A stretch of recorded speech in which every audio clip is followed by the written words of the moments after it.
Hey, in this video we're going to be talking about some of the basics of the swing plane because it helps us with face control, low point control, path, and speed. You could almost consider it the holy grail of the golf swing. And once you know some of the basics and kind of where the checkpoints are, then you're going to become a really good golfer. Stay tuned.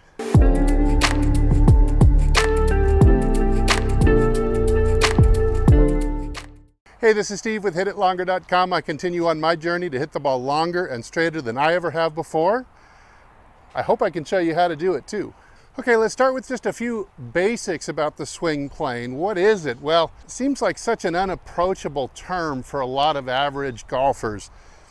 Think of it as just the wheel, the wagon wheel that your club head travels on. It's kind of like a circle, and the closer we can get that circle both to be vertically about the correct angle and horizontally about the correct angle, we can get the club behaving in such a simple, beautiful way relative to our target that you can be consistent every single day.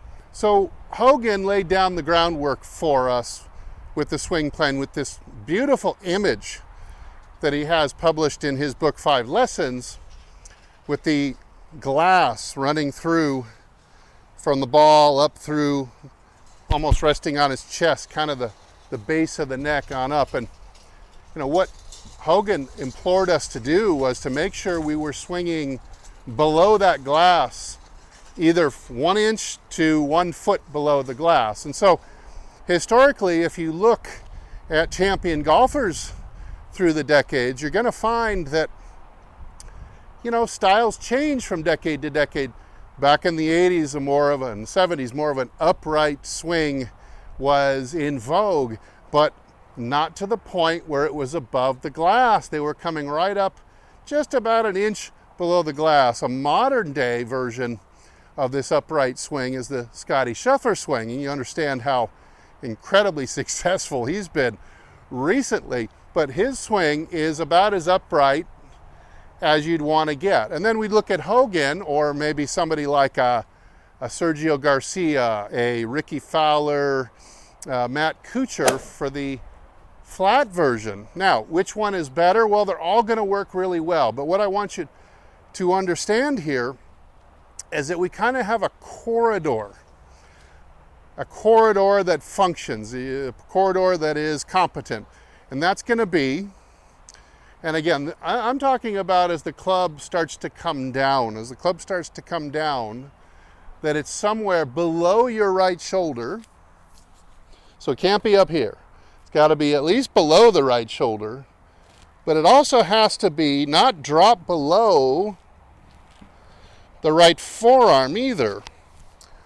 So anywhere in that corridor, and you're going to do just fine. You may play a little different style of shot than the next guy as your predominant shot, but all of them are going to function at the highest level. People who've won multiple majors have used all the forms in this corridor that you could possibly measure. So let's look what happens when you fall out of this corridor. Of course, we have the super steep over the top swing, something like this maybe.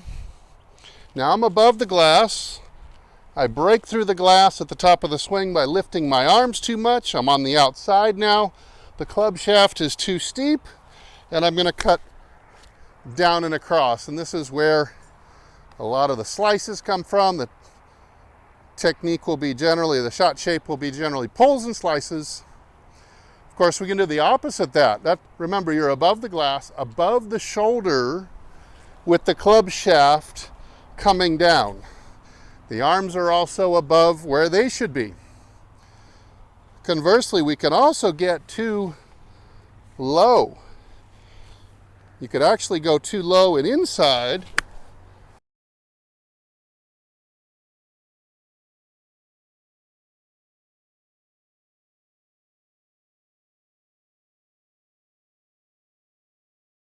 And the issues with this, of course, if you look at that in slow-mo, my club shaft is dropping below the corridor, which is the top of the forearm, the right or the trail forearm, right at the top, that club shaft starts to drop under that, you're going to start having issues. The more you drop under it, the more inside out your path is going to be, the more behind the ball your low point will tend to be, and the more you're going to have to make up the difference with a rolling club face. Now this can work from time to time. If you say you have to curve one on purpose, you might try a style of swing something like this, but for your stock shots, this is a high risk. Either one of these, when you start to fall outside the right corridor, you start to become much more high risk in order to hit the ball long and straight. Lower percentage, lower batting average. Okay, now let's demarcate, because really what I want you to focus on is from the halfway down position to the halfway through position. You'll notice that the Hall of Fame is just simply littered with guys who are not what you would call on plane on the backswing. Anywhere from a Hale Irwin to a Fred Couples. Big time variances. Halfway back, you have swings, the corridor of acceptable is much, much wider for a swing plane to function. Once that handle starts coming down and it starts to really affect the shape of what the shaft is doing, what the head is doing, it's like watching if you have a truck pulling a boat, pulling a trailer, and you can do this at home with two pencils rubber banded together. Once that truck starts to drive straight down the street through the light and onto the freeway, let's say, or at the gas station, it doesn't matter if the boat or the trailer is straight behind it, curved over to the one side, or it's kind of, what'd you say, or a little bit jackknifed, maybe at a 45-degree angle. Either direction of the truck is fine, because as soon as the direction of that truck starts pulling straight ahead long enough, the trailer or the boat's going to fall right in line with it. And so you can be out of position at the top of the swing, and if your downswing is good, the club will just simply fall back into a beautiful position. Even somebody like a Sergio Garcia, you take a look at his swing, and you see how laid off and awkward looking, out of position his swing looks. But because the boat or the handle pulls so beautifully around to the left and low, even though the club head is out of position halfway down, by the time he gets to here, he's dead back in line again. In other words, his boat or his trailer has fallen back in line again with the truck that's towing it.